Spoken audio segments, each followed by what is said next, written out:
হরে কৃষ্ণা। সকলকে আমার প্রণাম। আমার পরম আরাধ্য গুরু মহারাজের চরণ কমলে আমার প্রণতি নিবেদন করি। জগৎগুরু শ্রীল প্রভুপাদের চরণ কমলে আমি প্রণতি নিবেদন করি। মঙ্গলাচরণ দিয়ে আজকের ক্লাস শুরু করছি।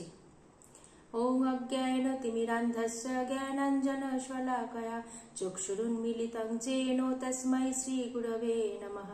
শ্রী চৈতন্য মনঃভীষ্টং স্থাপিতং যেন ভূতলে স্বয়ং রূপং কদা মह्यं দদাতি स्वपदान्तिकम्।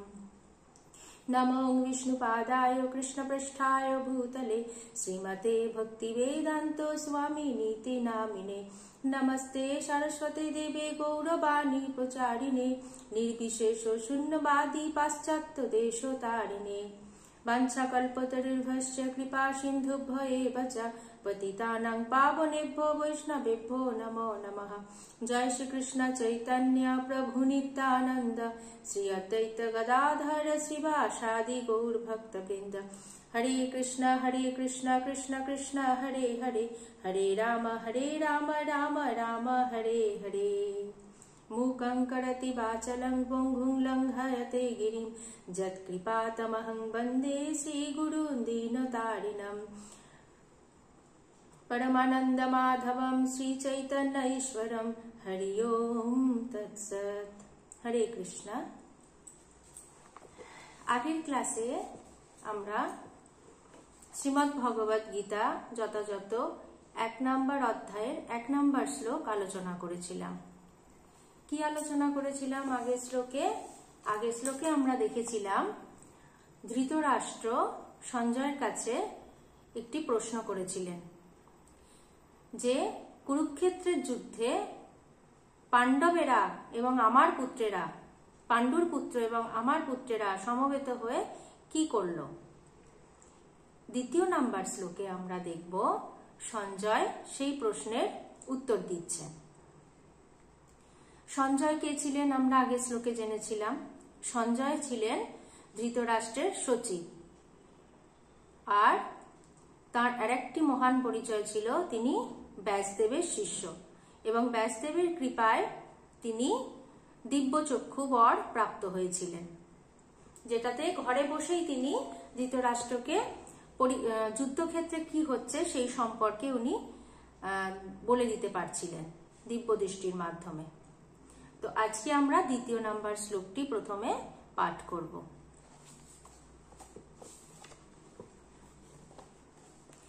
সঞ্জয় উবাচ দৃষ্টা তু পাণ্ডবানীকং বুঢ়ং দুর্যোধনস্তদা আচার্যোপসংগম্য রাজা বচনমব্রবীত। অর্থাৎ অনুবাদে লেখা আছে, সঞ্জয় বললেন, হে রাজন, পাণ্ডবদের সৈন্যসজ্জা দর্শন করে রাজা দুর্যোধন দ্রোণাচার্যের কাছে গিয়ে বললেন। আমরা দেখতে পাচ্ছি এখানে সঞ্জয় দুর্যোধনকে রাজা সম্বোধন করেছেন। আমরা জানি রাজা কিন্তু দুর্যোধন তখন হননি। রাজা কে ছিলেন? ধৃতরাষ্ট্র। তো এখানে সঞ্জয় দুর্যোধনকে রাজা সম্বোধন করলেন কেন? সঞ্জয় ছিলেন অত্যন্ত বুদ্ধিমান একজন ব্যক্তি। আমরা এইখানে ওনার একটু বুদ্ধিমত্তার পরিচয় পাই। ধৃতরাষ্ট্র ভালোভাবে জানতেন যে তার পুত্ররা ধর্মপথে পরিচালিত হয়নি, অর্থাৎ তার পুত্রেরা ছিল অধার্মিক, এবং এই যুদ্ধটা যেহেতু ধর্মযুদ্ধ, কুরুক্ষেত্র যুদ্ধ ধর্মযুদ্ধ, তাই এখানে ধর্মেরই জয় হবে নিঃসন্দেহে। তবু তিনি কি চেয়েছিলেন? যে তার এই অধার্মিক পুত্রেরা জয়ী হোক। সঞ্জয় কিন্তু ধৃতরাষ্ট্রের এই মনোভাব বুঝতে পেরেছিলেন। তিনি এটা খুব ভালোভাবে জানতেন যে যুদ্ধের পরিণতি কি হতে চলেছে, যুদ্ধে কে জয়লাভ করবে এবং কে পরাজয় লাভ করবে। কিন্তু তবুও পিতার কাছে তার পুত্রের যে পরাজয় সেইটি তিনি ডাইরেক্ট বলেননি।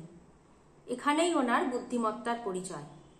তিনি রাজা সম্বোধন করেই কথা বলেছেন। এটা এক প্রকার পরিহাসের ছলে উনি বলেছেন সঞ্জয় ধৃতরাষ্ট্রকে। মানে কঠোর সত্য কথা, কিন্তু সেটার মধ্যে তিনি একটু মিষ্টতার রং লাগিয়ে ধৃতরাষ্ট্রের কাছে উপস্থাপন করেছেন। সঞ্জয় খুব বুদ্ধিমান ছিলেন। তিনি তাই দুর্যোধন যে রাজা হবেন না এই সত্যি কথাটা উনি ধৃতরাষ্ট্রকে বলতে পারেননি।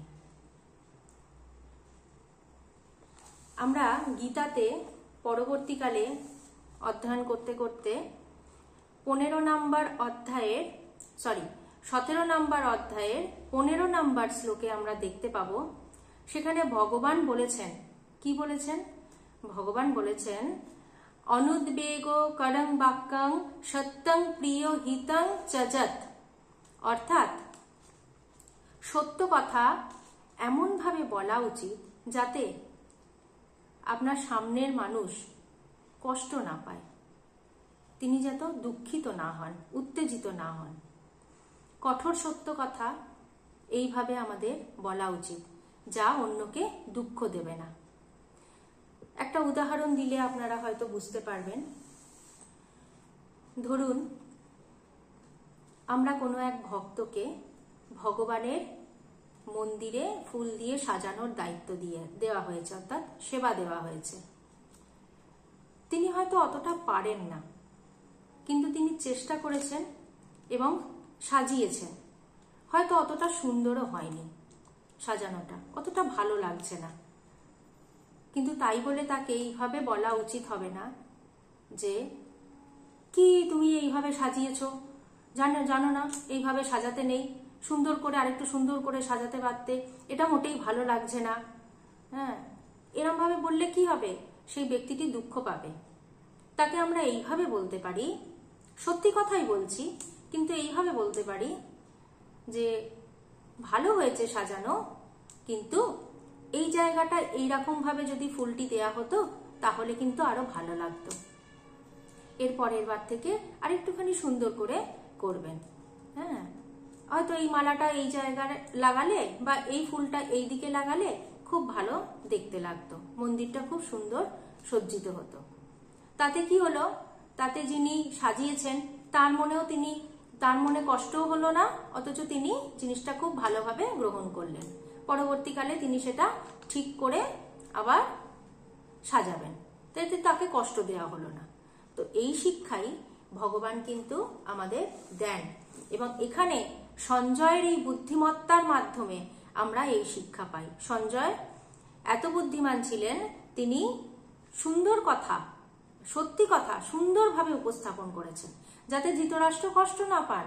সত্যি কথাটা, যদিও ধৃতরাষ্ট্র জানতেন যে তার পুত্র অধার্মিক, ধর্মপথে পরিচালিত নয়, এখানে তার জেতার কোনো সম্ভাবনা নেই, কিন্তু অন্যের কাছ থেকে এই সত্যি কথাটা যখন আমরা ধৃতরাষ্ট্র শ্রবণ করবেন তখন তার মনে খুব দুঃখ হবে। এটা সঞ্জয় উপলব্ধি করেছিলেন। আরেকটি বিষয় আমরা এই শ্লোকের মাধ্যমে জানতে পারি। শ্রীল প্রভুপাদ ব্যাখ্যা করছেন যে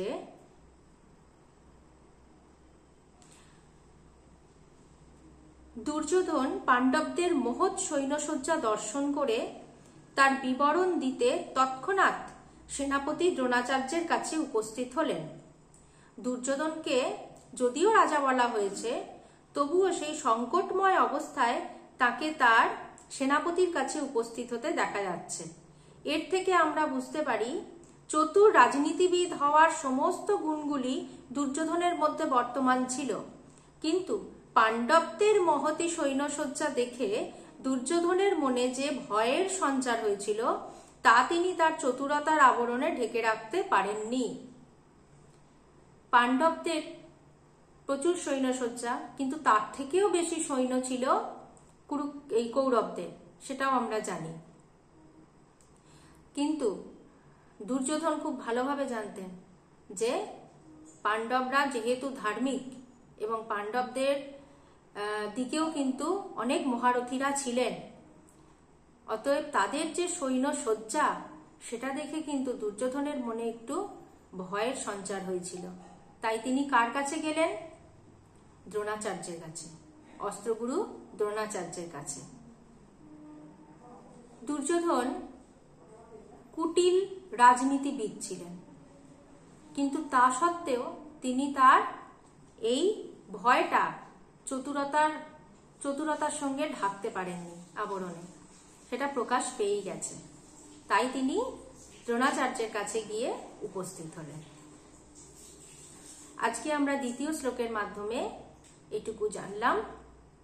আগামী শ্লোকে আরো বিস্তারিত কিছু আলোচনা করব।